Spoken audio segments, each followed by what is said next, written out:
This instalment will begin with a look at America's Hemp for Victory campaign during the Second World War, including a video of the same name produced by the United States Department of Agriculture. We will then look at efforts around the world to legalise cannabis, including in the founding nations of these prohibitive laws. And finally, we'll be looking at the war on drugs and the ramifications on human freedom. Okay, so there was a brief moment after 1937 that hemp was grown on US soil, and this was during World War II from 1942 to 1945. The reason was that the Japanese held the Philippines a source of Manila hemp, a similar but different plant to hemp also used for fibre, and much of Eastern Asia, which was also a source of hemp and other fibres. The US Navy and Army needed these resources to make rope and for various other applications, thread for boots, parachute webbing, fire hoses, tents and backpacks. A 14-minute video made by the USDA in 1942 called Hemp for Victory was circulated, along with the USDA Farmers Bulletin number 1935 called Hemp, that was given to all farmers. The goal was to grow 350,000 acres of hemp by 1943. The harvesting equipment was made available at low or no cost, as well as any farmer and his son who grew hemp would be waived from having to serve in the military. Jack Harrow, with a couple of colleagues in 1989, actually went to the Library of Congress in Washington and the USDA Library in Maryland to find this rumoured film. At the time, Jack was being accused that this film was illegitimate, and effectively that it was a illegitimate film and it wasn't actually made by the government. Because if that was the case, then there would be records of that in the Library of Congress. After a long and laborious search, the records of the film were found, along with the fact that it was produced by the USDA, and copies of it were given to the Library of Congress and accepted on the 19th of May 1989. We're now going to watch this video in its entirety.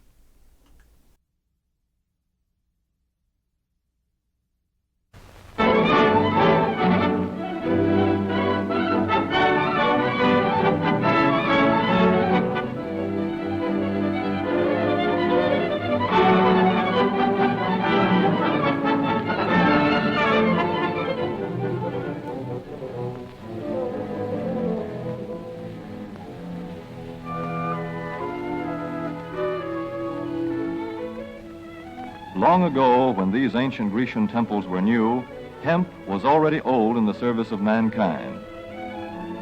For thousands of years even then, this plant had been grown for cordage and coarse cloth in China and elsewhere in the East. For centuries prior to about 1850, all the ships that sailed the western seas were rigged with hempen rope and sails. For the sailor, no less than the hangman, hemp was indispensable.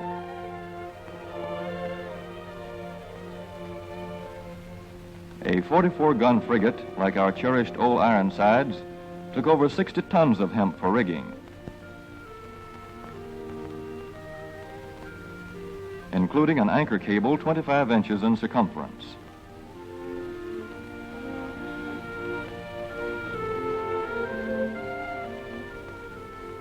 The Conestoga wagons and prairie schooners of pioneer days were covered with hempen canvas. Indeed, the very word canvas comes from the Arabic word for hemp. In those days, hemp was an important crop in Kentucky and Missouri. Then came cheaper imported fibers for cordage, like jute, sisal, and manila hemp, and the culture of hemp in America declined. But now, with Philippine and East Indian sources of hemp in the hands of the Japanese, and shipment of jute from India curtailed, American hemp must meet the needs of our Army and Navy as well as of our industries. In 1942, patriotic farmers at the government's request planted 36,000 acres of seed hemp, an increase of several thousand %. The goal for 1943 is 50,000 acres of seed hemp. In Kentucky, much of the seed hemp acreage is on river bottom land such as this, along the Kentucky River Gorge. Some of these fields are inaccessible except by boat. Thus, plans are afoot for a great expansion of the hemp industry as a part of the war program. This film is designed to tell farmers how to handle this ancient crop, now little known outside Kentucky and Wisconsin. This is hemp seed. Be careful how you use it. For to grow hemp legally, you must have a federal registration and tax stamp. This is provided for in your contract. Ask your AAA committeeman or your county agent about it.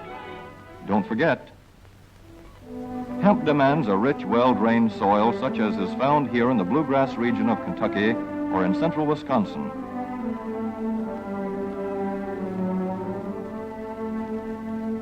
It must be loose and rich in organic matter. Poor soils won't do. Soil that will grow good corn will usually grow hemp. Hemp is not hard on the soil. In Kentucky, it has been grown for several years on the same ground, though this practice is not recommended. A dense and shady crop, hemp tends to choke out weeds. Here's a Canada thistle that couldn't stand the competition. Dead as a dodo. Thus, hemp leaves the ground in good condition for the following crop. For fiber, hemp should be sown 5 pecks to the acre. With drill, the closer the rows, the better. These rows are spaced about 4 inches. This hemp has been broadcast.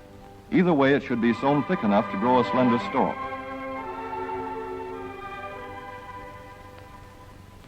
Here's an ideal stand. The right height to be harvested easily, thick enough to grow slender stalks that are easy to cut and process.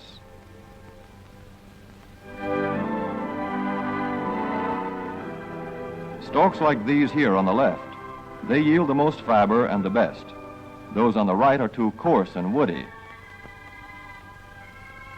For seed, hemp is planted in hills like corn, sometimes by hand. Hemp is a dioecious plant. The female flower is inconspicuous, but the male flower is easily spotted. In seed production, after the pollen has been shed, these male plants are cut out. These are the seeds on a female plant. Hemp for fiber is ready to harvest when the pollen is shedding and the leaves are falling. In Kentucky, hemp harvest comes in August. Here, the old standby has been the self-rake reaper, which has been used for a generation or more. Hemp grows so luxuriantly in Kentucky that harvesting is sometimes difficult, which may account for the popularity of the self-rake with its lateral stroke.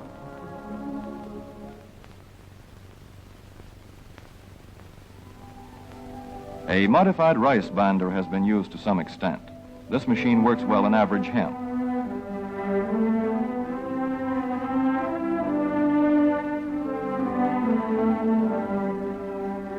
Recently, the improved hemp harvester, used for many years in Wisconsin, has been introduced in Kentucky. This machine spreads the hemp in a continuous swath.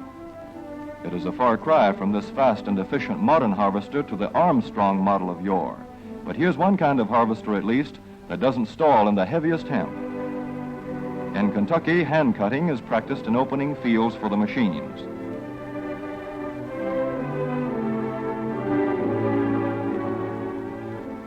In Kentucky, hemp is shucked as soon as safe after cutting, to be spread out for retting later in the fall.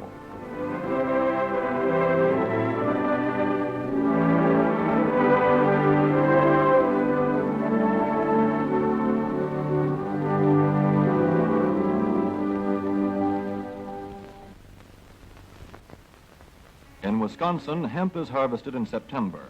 Here, the hemp harvester with automatic spreader is standard equipment. Note how smoothly the rotating apron lays the swath preparatory to retting. Here it is a common and essential practice to leave headlands around hemp fields. These strips may be planted to other crops, preferably small grain. Thus, the harvester has room to make its first round without preparatory hand cutting. Here the machine is running over corn stubble. When the cutter bar is much shorter than the hemp is tall, overlapping occurs. Not so good for retting.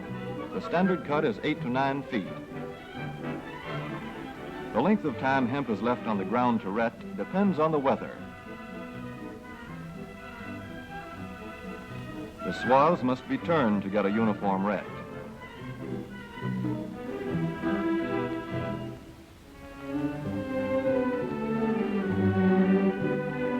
When the woody core breaks away readily, like this, the hemp is about ready to take up and bind into bundles.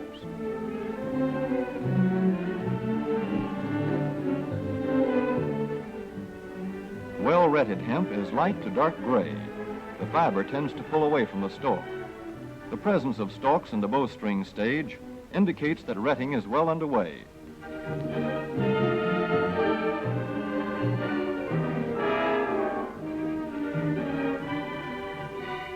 When hemp is short or tangled, or when the ground is too wet for machines, it is bound by hand.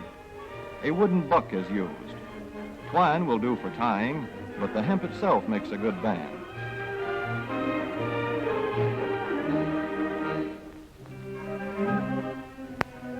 When conditions are favorable, the pickup bander is commonly used. The swaths should lie smooth and even with stalks parallel. The picker won't work well in tangled hemp.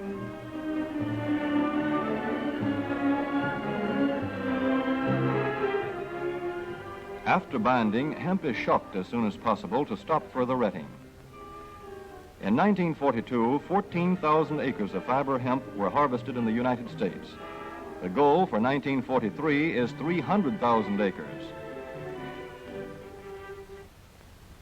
Thus, hemp, Cannabis sativa, the old standby cordage fiber, is staging a strong comeback. This is Kentucky hemp going into the dryer of a mill at Versailles.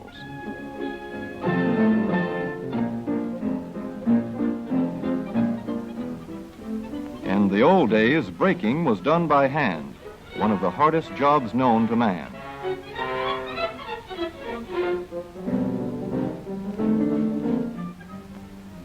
Now the power breaker makes quick work of it.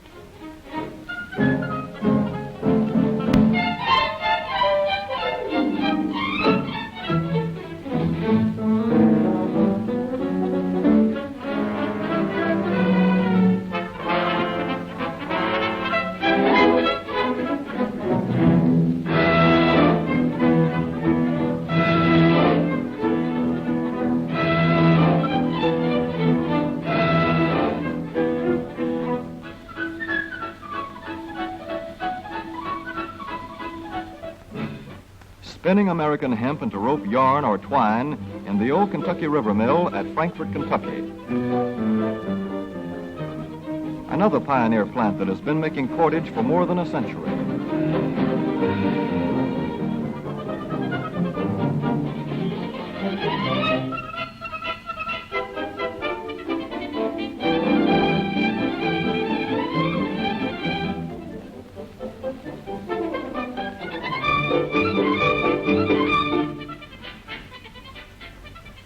All such plants will presently be turning out products spun from American-grown hemp. Twine of various kinds for tying, winding armatures, and upholsterers' work. Rope for marine rigging and towing, for hay forks, derricks, and heavy-duty tackle. Light-duty fire hose.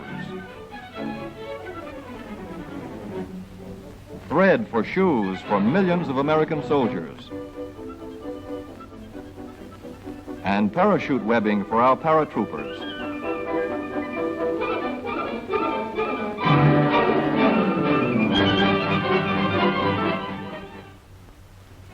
As for the United States Navy, every battleship requires 34,000 feet of rope, and other craft accordingly.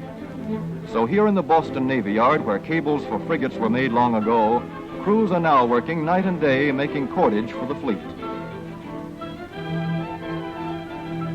In the old days, rope yarn was spun by hand.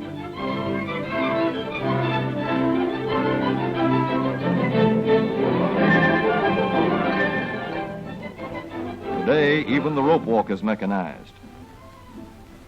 160 fathoms to go.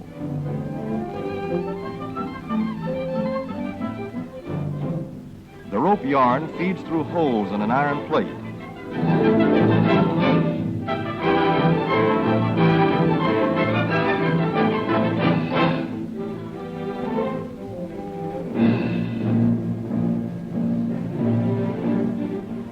This is Manila hemp from the Navy's rapidly dwindling reserve. When that is gone, American hemp will go on duty again. Hemp for mooring ships, hemp for tow lines.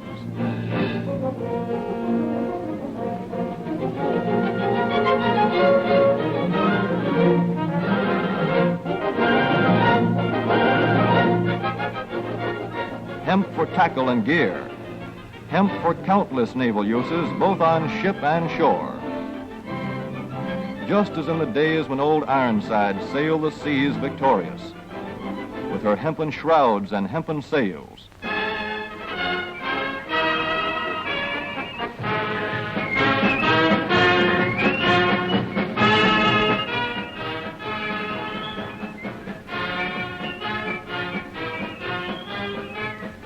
Hemp for victory.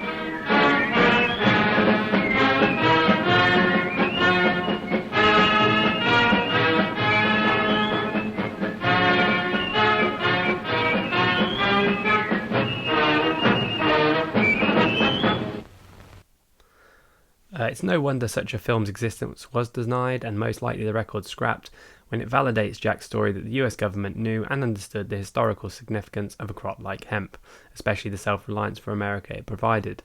The fact it was promoted so strongly for the specific purpose of fighting the Nazis but was again relegated to the back pages of history after the war further corroborates the conspiracy against hemp.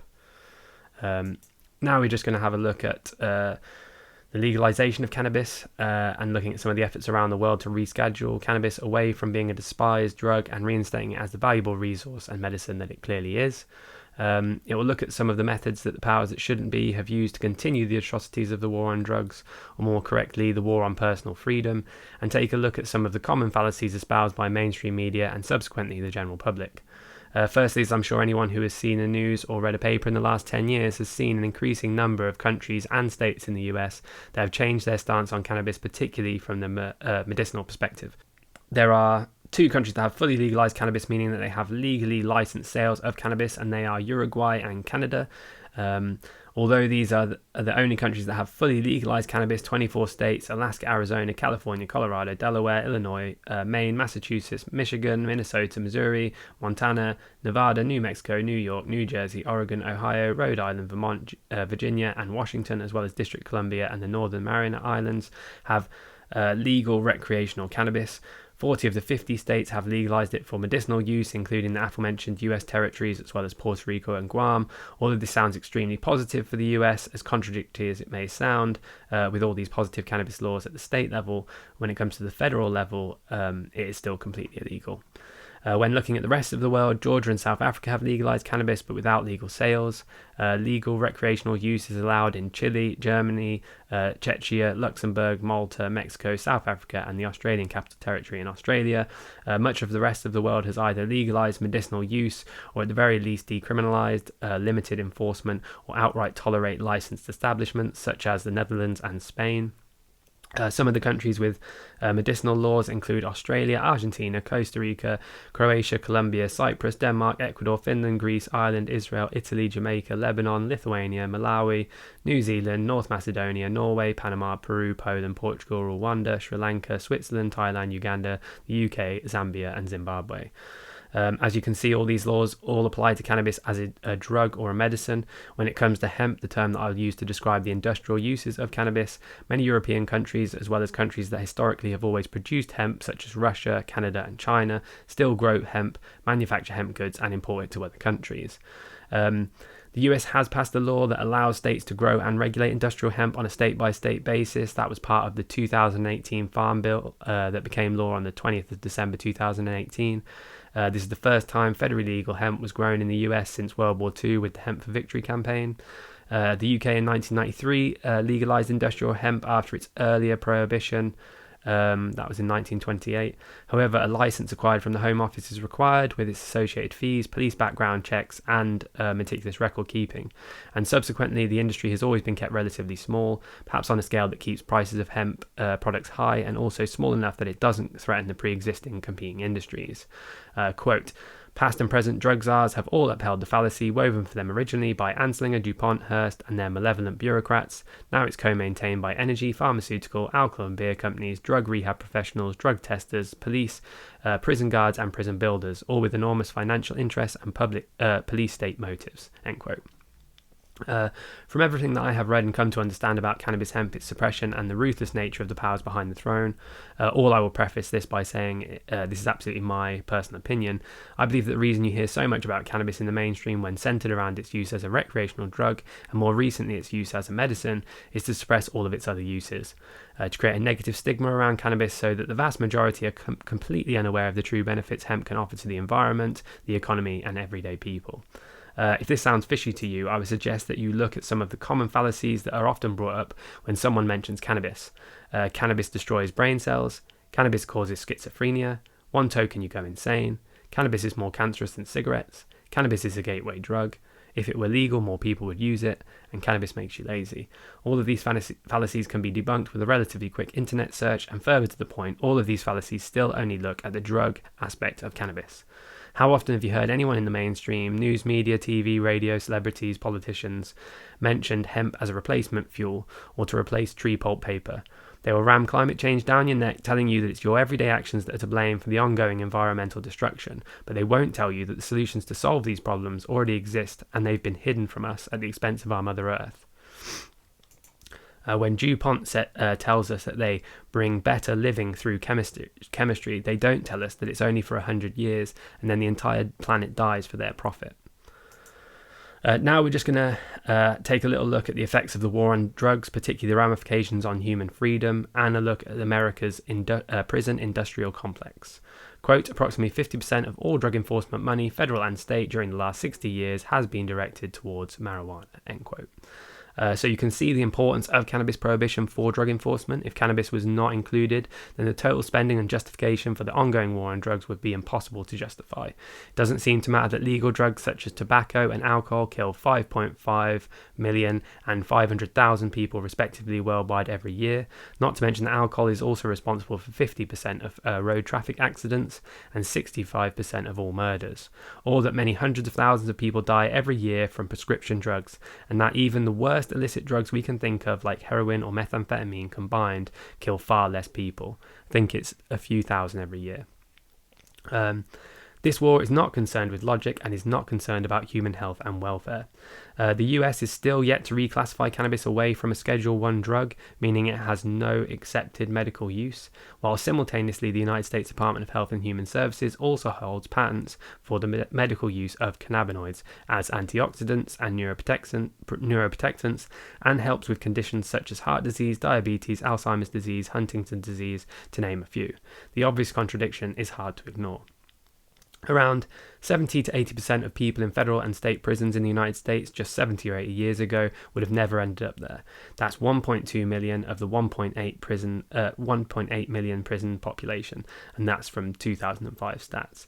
That worst would have been considered to have a minor habit until the Harrison Act 1914, where the US Supreme Court in 1924 ruled drug addicts were not sick people but vile criminals. It is shocking to note that 47 years ago, in 1978, before the start of the war on drugs, the whole prison population for all crimes was only 300,000. As I mentioned in the previous section, the early drug laws were used as a scapegoat and were actually used as a form of discrimination of certain ethnic groups, particularly the Chinese with opium, Africans with cocaine, and Mexicans with marijuana. Have a look at the work of Lincoln historian Richard Miller, or the book The New Jim Crow by Michelle Alexander. They both appear in the great documentary The House I Live In, which I highly recommend and is on my recommended documentary list at the end of this presentation. The documentary takes a deep dive into the war on drugs and the ramifications on society, particularly the disproportionate effects on the poor and those of colour. To quote Michelle Alexander from the documentary, quote, "In any war you have got to have an enemy. When you think about the impact particularly on poor people of colour, there are more African Americans under correctional control today in prison or jail, on probation or parole, than were enslaved in 1850, a decade before the Civil War began. And that's something we haven't been willing to look in the mirror and ask ourselves, what's really going on?" End quote. The propaganda over the last 3 or 4 decades, quote, resulting in the massive drain on taxpayers' money to build the government's anti-drug machine. Virtually every state is in the midst of the biggest prison expansion ever in America and the world's history, while political vultures concerned only for growth of their prison-related industries and job security demand that we build more prisons and expand tax bases to pursue this law and order madness against formerly misdemeanor or even non-existent offences. Like tyrants and prohibitionists in the past, this emperor relies on brute force, intimidation, fear, and a virtual police state to maintain his authoritarian, despotic reign, while draining the federal treasury, dismantling all vestiges of the Bill of Rights, while imprisoning innocent souls. Our great country was founded on the principles that each person has inalienable rights to life, liberty, and the pursuit of happiness. I'd say property, but more on that later. And that each person has a responsibility of maintaining these rights. In 1999, the top priority of the US government, the DEA, and most of the Republican Party is to try to enact legislation that will automatically take away 100% of all citizens' rights to privacy and freedom from unwarranted searches, as if the drug war were a true state of emergency. In order to further their fascistic police and prison state agenda, they finally got their way by 2001 with an entirely different war, the war on terror, and by the passage of the so-called Patriot Act. or what was called the Terrorism Act in the UK. To control marijuana is to give up our freedoms for ourselves, our kids, and our kids' kids forever.